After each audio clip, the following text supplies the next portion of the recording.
మంత్రి నారా లోకేష్ ప్రతిష్టాత్మకంగా తీసుకొని నిర్వహిస్తున్న చినకాకాని 100 పడకల ఆసుపత్రి అప్డేట్స్ ను సదరు ఆసుపత్రి సాధన కమిటీ సారథిగా పనిచేసిన doctor KVS Sai Prasad city news కు వివరించారు.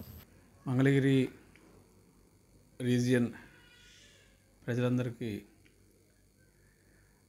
మన మంగళగిరి గవర్నమెంట్ హాస్పిటల్ గురించి మనం చేసిన కృషి ఫలిస్తున్న సందర్భంగా మనం శరవేగంగా నిర్మాణం అవుతున్న మన హాస్పిటల్ చాలా సంతోషం ఇస్తున్నది.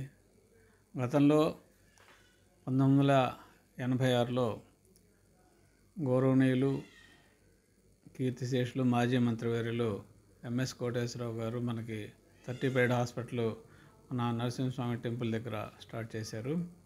తర్వాత కాలక్రమేణా దాని ప్రాముఖ్యత తగ్గిపోయి గవర్నమెంట్ కూడా దానికి తగిన నిధులు అవి చేయకుండా అలాగే అవసరమైన డాక్టర్స్ని ఇవ్వకుండా జరిగింది. దాని గురించి ప్రజారోగ్య వేదిక 100 పడకల సమగ్ర ప్రభుత్వ ఆసుపత్రి సాధన కమిటీ ఏర్పరిచి ఆ దిశగా గత 10 సంవత్సరాలుగా విశేష కృషి చేసింది.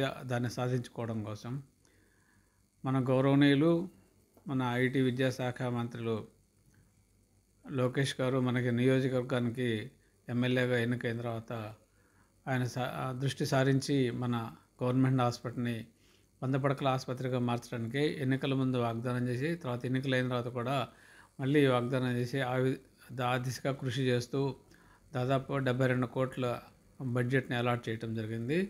ఇది గత ఏప్రిల్ 13వ తారీఖున శంకుస్థాపన చేయడం జరిగింది.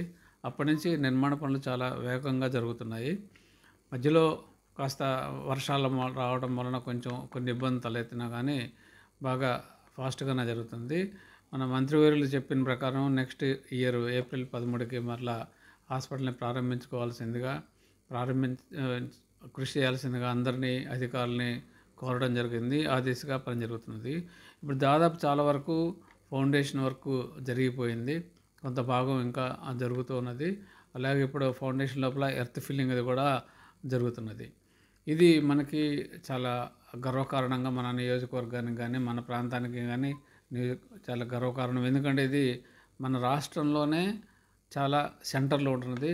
మనకి త్వరలో మన గొల్లపూడి మన చినకాకాని బైపాస్ వస్తున్నది.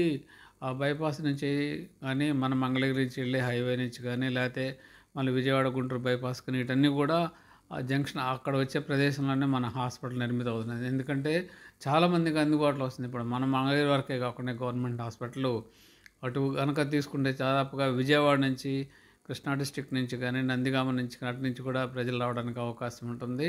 దీంట్లో రకరకాల విభాగాలు వస్తున్నాయి.